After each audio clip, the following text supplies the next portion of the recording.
সমেত মহামঞ্চে উপস্থিত ছবিছনে নাট্যপ্রেমী দর্শক মন্ডলী মা ভাই ও বোনেরা, আপনারা ধৈর্য না হয়ে ধৈর্য ধরে বসে যান।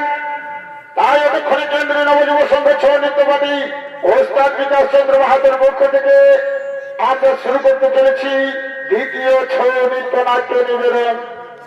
আর এই দ্বিতীয় ছৌ নৃত্য নাট্য নিবেদনে আমরা যে ছৌ নৃত্য কলা পরিবেশন করতে চলেছি সেই ছৌ নৃত্য কলা হল এক মহান ধর্মমূলক অশ্রু সজল পৌরাণিক ছৌ নৃত্য নাট্য কলা।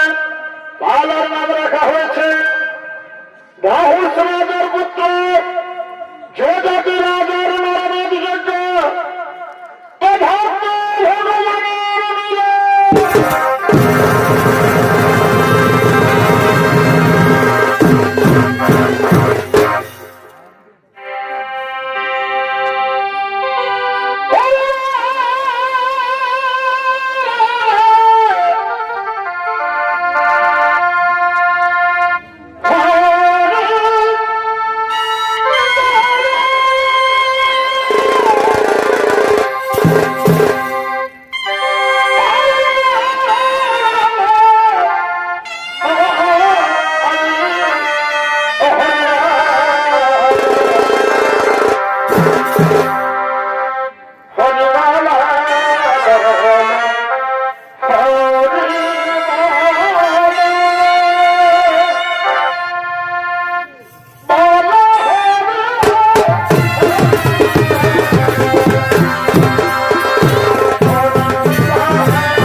আশ্রমে আসন গ্রহণ করলেন।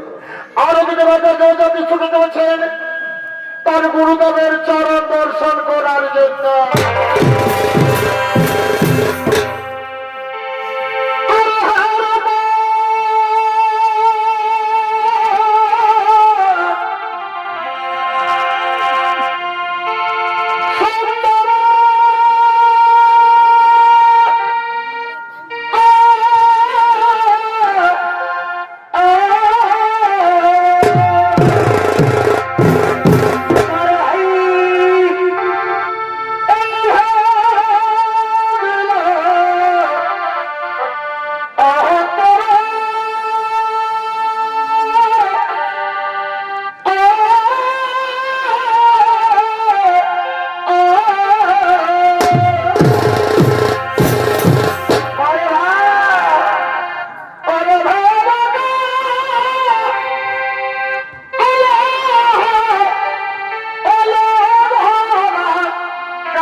নহুষ রাজার পুত্র রাজা জয়জাতি। তাই দুঃখে এই জয়জাতি রাজার ভূমিকা নিয়ে যিনি নৃত্য অভিনয় করবেন ইনি হন বর্তমান ছয় জগতের এক উদীয়মান তরুণ ছয় নৃত্যশিল্পী বীরবর কারিন্দি।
আয়ুষ্মান হব আয়ুষ্মান হব।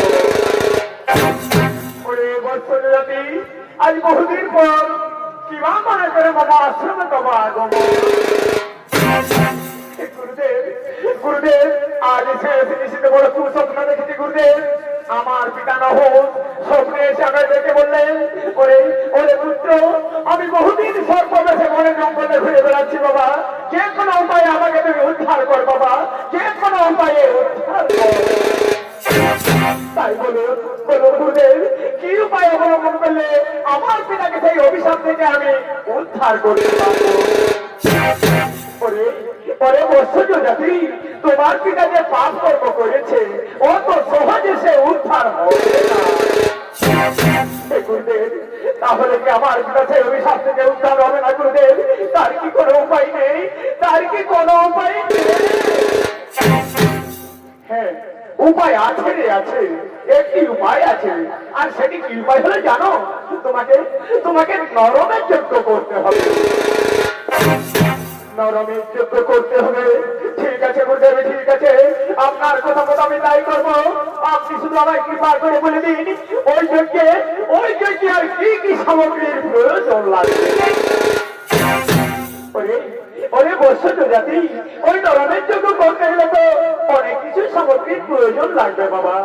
আর তার মধ্যে যেটি হলো প্রধান, সেটি হলো কি জানো? সেটি হলো ব্রাহ্মণ সন্তান। দেখতে সুন্দর, গৌরবর্ণ, হরিভক্ত এবং সে যেন হরি অষ্টম বছরের সন্তান, সর্বদাই থাকে যেন তার হরিপ্রমতি, সেই সন্তানকে দিতে হবে এই যজ্ঞ কুণ্ডে আহুতি। কোথায় পাবো আমি সেই ব্রাহ্মণ সন্তান? কে দেবে আমায় সেই ব্রাহ্মণ সন্তান? ওরে বৎসর জাতি, একটা কথা কি জানো বাবা? ভিখারি অর্থ পেলে অর্থের মধ্যে সব কিছু হয়ে যায়, এমনকি সে নিজের আপনজনও চিনে না। তার একমাত্র উপায় হলো রথ পরিপূর্ণ স্বর্ণ অলঙ্কার মণি মুক্তা সাজিয়ে পাঠিয়ে দাও দেশ দেশান্তরে। সারা দেশে তন্ন তন্ন করে খুঁজে বার করবে সেই ব্রাহ্মণ সন্তান, আর ক্রয় করে নিয়ে আসবে ওই অর্থের বিনিময়ে। আর হ্যাঁ, ওই অর্থের বিনিময় যদি না হয়, তাহলে তাহলে তুমি এও বলে দিও যে তোমার রাজ্যের অর্ধেক রাজত্ব তাকে তুমি দান করে দেবে। ঠিক আছে গুরুদেব, ঠিক আছে।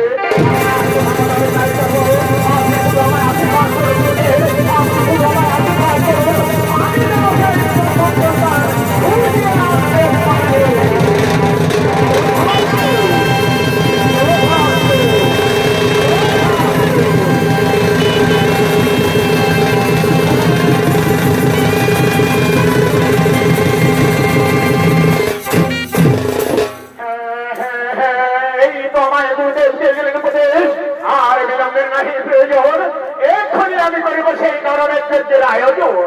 তাই কোথায় কোথায় আমার মন্ত্রী সেনাপতিগণ, শীঘ্র করে করো আগমন।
শুনুন, এক্ষুনি এক্ষুনি গুরুদেবের কথা মতো নরমেন্দ্রদের করিতে হইবে আয়োজন। তাই তোমরা যত শিখতে পারো রথ পরিপূর্ণ স্বর্ণ অলঙ্কার মনে মুক্তা সাজিয়ে এক্ষুনি বেরিয়ে যাও দেশ দেশান্তরে, যেখানে বেদে ব্রাহ্মণ সন্তান দেখতে সুন্দর গৌরবর্ণ হরিভক্ত এবং সেদিন হয় অষ্টম বছরের সন্তান, সেই সন্তানকে তোমরা এই অর্থের বিনিময়ে ক্রয় করে নিয়ে আর হ্যাঁ, ওই অর্থের বিনিময়ে যদি না হয় তাহলে তাহলে তোমরা এও বলে দিও যে আমার রাজ্যের অর্ধেক রাজত্ব আমি তাকে দান করে দেব। ঠিক আছে মহারাজ,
ওদিকে গরিব ব্রাহ্মণ ও ব্রাহ্মণী, গরিব ব্রাহ্মণ ও ব্রাহ্মণী তারা ভিক্ষাবৃত্তি করে দিন যাপন করে।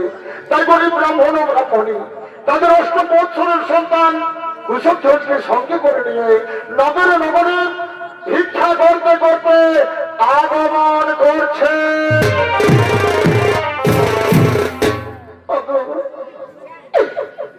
মামাসিরা, ওগো দাদা ভাইরা,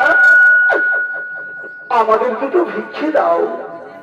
এই যে দেখতে পাচ্ছ, আজ আমরা সকাল থেকে লোকের দ্বারে দ্বারে ভিক্ষা করছি।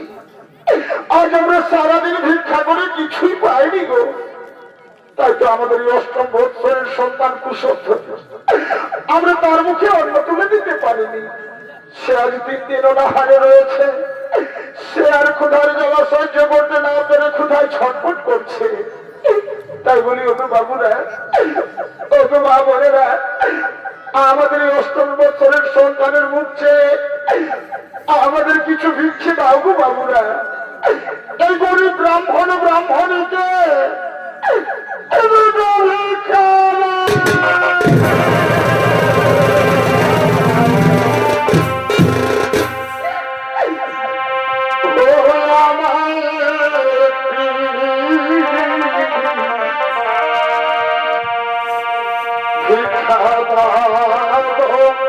বাবু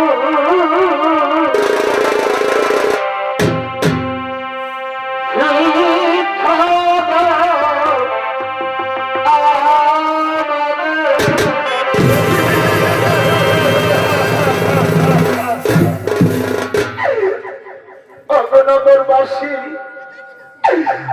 আজ আমরা বড়ই অসহায় গরিব ব্রাহ্মণ ব্রাহ্মণী অভাবের তাড়নায় তোমাদের দ্বারে দ্বারে এসে ভিক্ষা করি।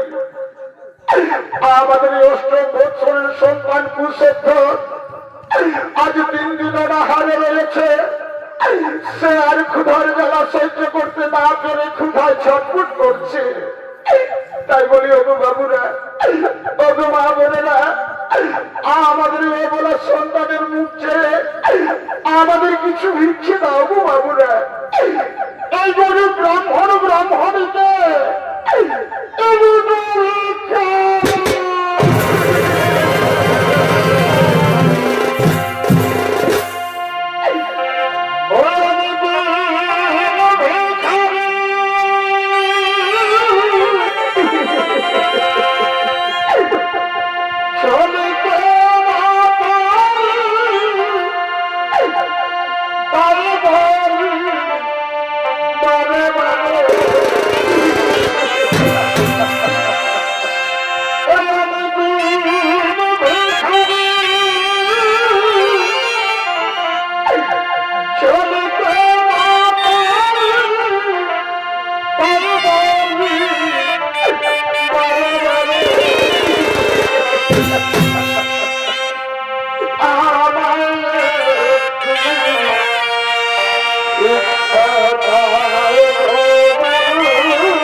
দেখতে পাচ্ছেন আজ আমরা সকাল থেকে লোকের দাঁড়ে দাঁড়িয়ে ভিক্ষা করছি।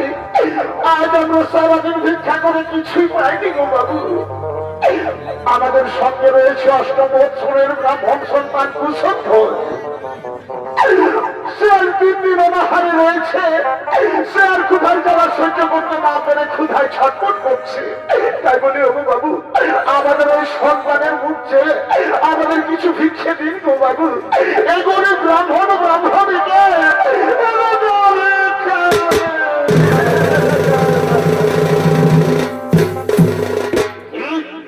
কি বললে ব্রাহ্মণ? তোমাদের পুত্রের বয়স কত বললে? 8 বছর। এই তো সেই গৌর বর্ণ হরি ভক্ত। মিলে গেছে, মিলে গেছে।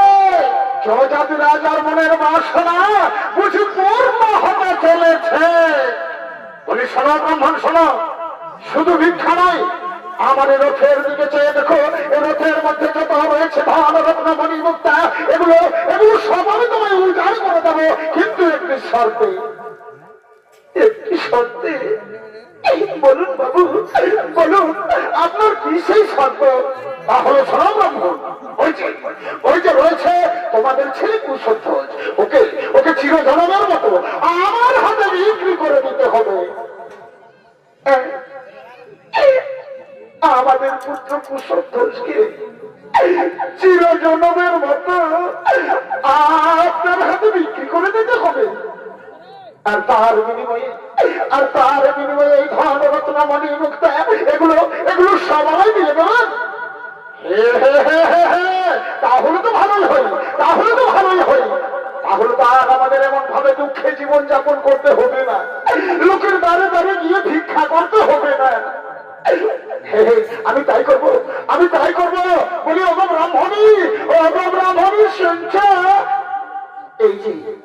এই যে আমাদের পুত্র কুশধ্বজ, একে যদি আমরা ওনার হাতে বিক্রি করে দিই, না গোস্বামী, না এটা হয় না গোস্বামী।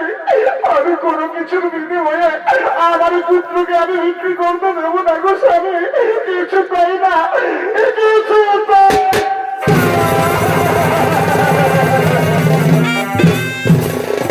শোনো ব্রাহ্মণে শোনো, এই যে আমাদের পুত্র কুশধ্বজ, একে যদি আমরা ওনার হাতে বিক্রি করে দিই, তাহলে আমাদের আর কোন দুঃখ জ্বালা থাকবে না গো। সকল দুঃখ জ্বালা দূর হয়ে যাবে। আমি তাই করবো, আমি তাই করবো। আমার পুত্র আমি ওনার হাতে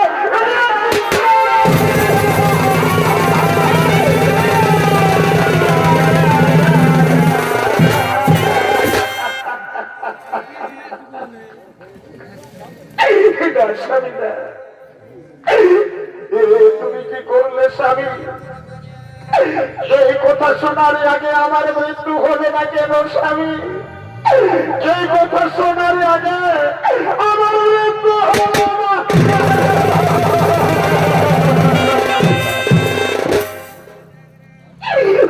স্বামী ব্রাহ্মণী, শুধু ধন রত্ন পরিপূর্ণ নয়, এই পৃথিবীর মধ্যে যত রয়েছে ধন রত্ন মণি মুক্তা সব যদি কেউ আমায় এনে দেয়, তবু আমি পারবো না, আমার পুত্রকে বিক্রি করে দিতে। সে যে আমার কৃষ্ণ বলা পাখি, সে যে আমার কৃষ্ণ বলা পাখি, সে যে আমার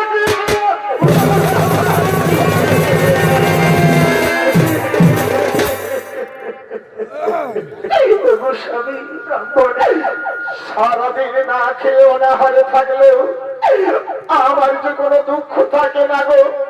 ওই প্রিয় পুত্রের মুখে একবার হরিনাম শ্রবণ করলে আমার যে সব দুঃখ জ্বালা দূরে সরে যায় গো স্বামী। স্বামী না, আমার প্রিয় পুত্রকে আমি কিছুতেই আমার কোল থেকে হারিয়ে যেতে দেবো না গো স্বামী। কিছুতেই না,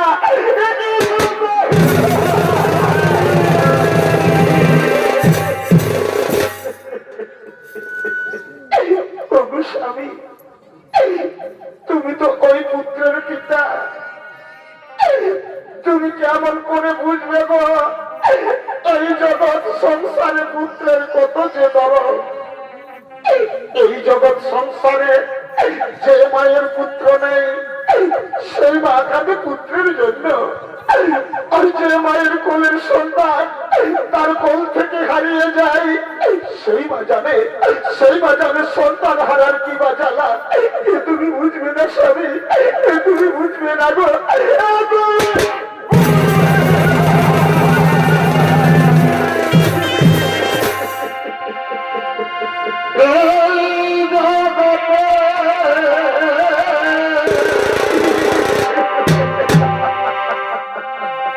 যার সন্তান নাই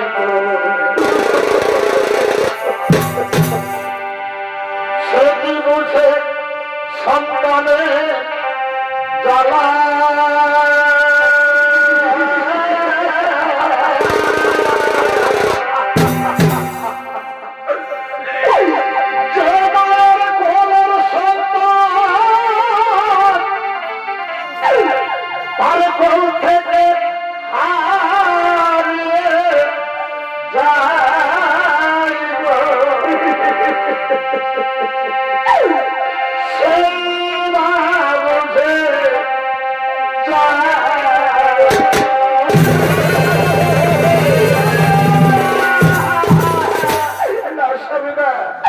আমার প্রিয় পুত্রকে আমি কিছুতেই আমার কোল থেকে হারিয়ে যেতে দেবো না গো স্বামী, কিছুতেই না,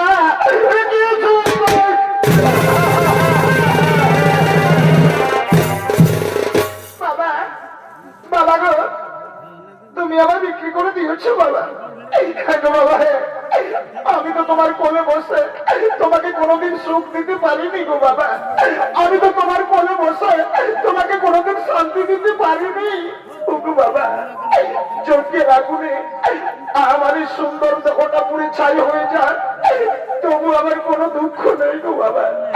তবু তো তোমাদের আর এমন ভাবে দুঃখে জীবন যাপন করতে হবে না, লোকের দ্বারে দ্বারে গিয়ে ভিক্ষা করতে হবে না, বলতে হবে না ওগো মা মাসিরা, ওগো দাদা ভাইরা, আমাদের দুটো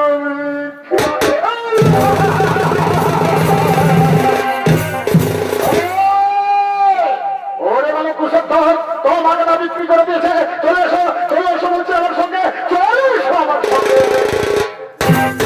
একটু দাঁড়ান বাবু, শেষবারের মতো আমার পিতা মাতাকে একবার প্রণাম করতে দিন। মা, মা গো, তুমি আর অমন ভাবে কেঁদো না মা, তুমি আর অমন ভাবে চোখে জল ফেলো না মা গো। তোমাদের চরণে আমার এই শেষ প্রণাম রইল মা। আমি আবার তোমার কোলে ফিরে আসবো মা গো, আমি আবার তোমার কোলে ফিরে আসবো মা। ওগো মা, ওগো বাবা, তোমরা এখন আমায় হাসি মুখে বিদায় দাও, আমার হাসি মুখে বিদায়।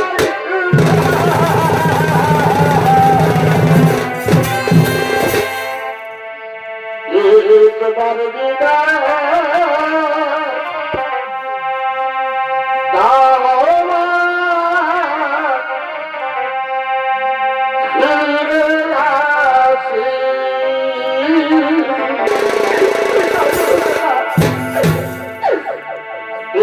একবার বিদায় দাও মা, ফিরে আসি।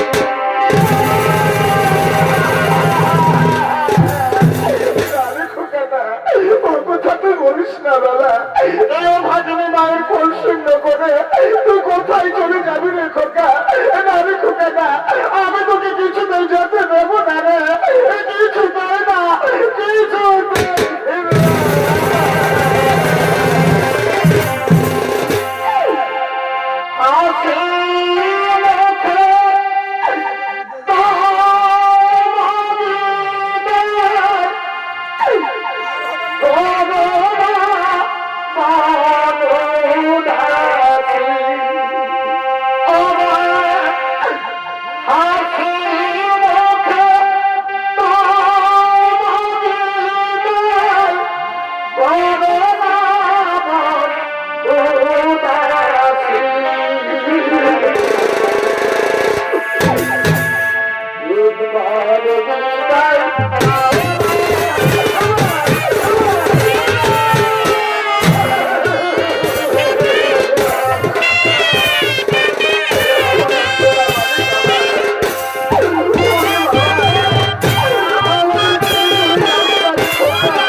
ছেলে যজ্ঞ করার জন্য করিতেছেন আগমন।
ব্রাহ্মণ সন্তান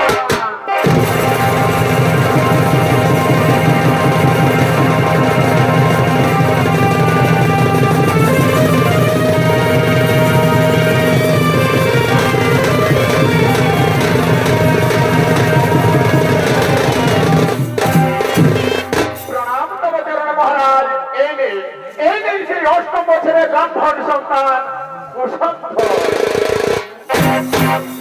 ওরে ওরে বালক কুসন্ধর, তোমার কি মনের মধ্যে কোনো বাসনা রয়েছে বাবা? মহারাজ, আমার এই জগৎ সংসারে কোনো বাসনা নেই, তবে আপনার কাছে আমার একটাই অনুরোধ, আপনি দয়া করে আমায় একটু সময় দিন। একবার আমি আমার দয়াল ঠাকুর শ্রী মধুসূদনকে স্মরণ করি। ঠিক আছে ঠিক আছে ওরে বালক, আমি তোমাকে সময় দিলাম। কোথায় কোথায় মনা করে না দয়াল ঠাকুর শ্রী মধুসূদন? এই বিপদের দিনে একবার আমায় দাও দর্শন প্রভু, একবার দাও দর্শন।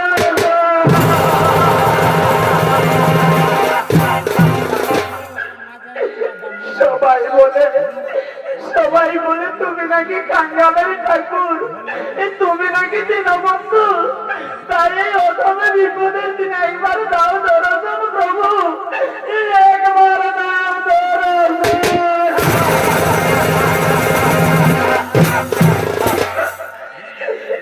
বড় আশা ছিল মনে, এই প্রাণ পাখি উড়ে যাওয়ার আগে দু চোখ ভরে তোমায় একবার দর্শন করবো, সে আশা বুঝি আমার পূর্ণ হলো না ঠাকুর, সে আশা বুঝি পূর্ণ হলো না।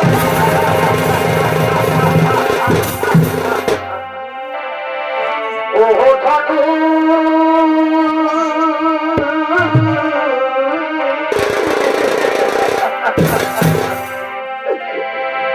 একবার সে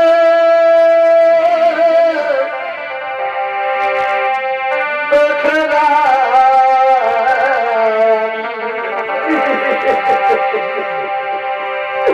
কত সুখে আছি।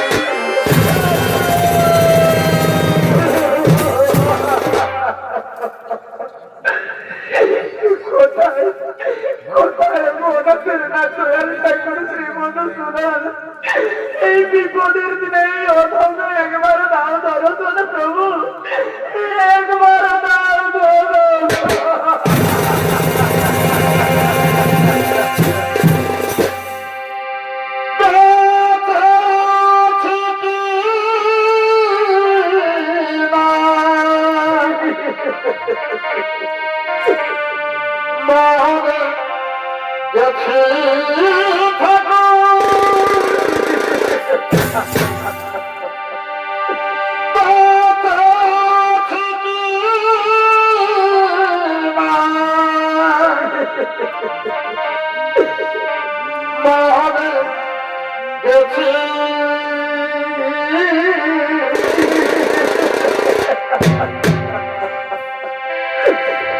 একবার সে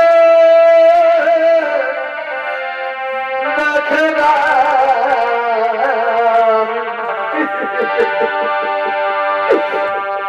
কত সুখে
এই যজ্ঞের আহুতি, আমার এই যজ্ঞে আহুতি দিন। আর আপনারা বিলম্ব করবেন না, আমার আর বলার কিছু নেই। তবে এসো এসো রে বালক, আমি তোমায় এই যজ্ঞে আহুতি দিয়ে আমার পিতাকে সেই অভিশাপ থেকে আমি করিব উদ্ধার। এসো এসো রে বালক, এসো আমার এই বাহুর মধ্যে এসো, আমি তোমায়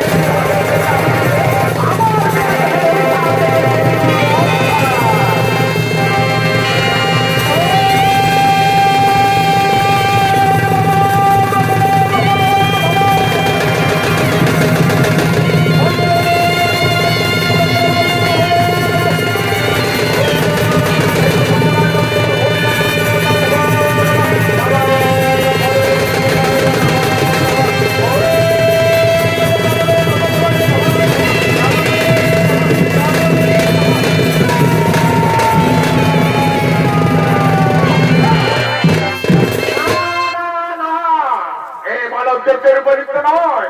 এ যে আমার পরম ভক্ত, বন্ধ করো এই নরমের যজ্ঞ। কে করেছে এই নরমের যজ্ঞের আয়োজন? আমি করেছিলাম ঠাকুর, আমায় কৃপা করে ক্ষমা করবেন। আমার পিতাকে আপনি সেই অভিশাপ থেকে উদ্ধার করুন ঠাকুর, সেই অভিশাপ থেকে উদ্ধার। ঠিক আছে ওরে জগাতি, আমি তোমার পিতাকে ওই অভিশাপ থেকে আমি উদ্ধার করব।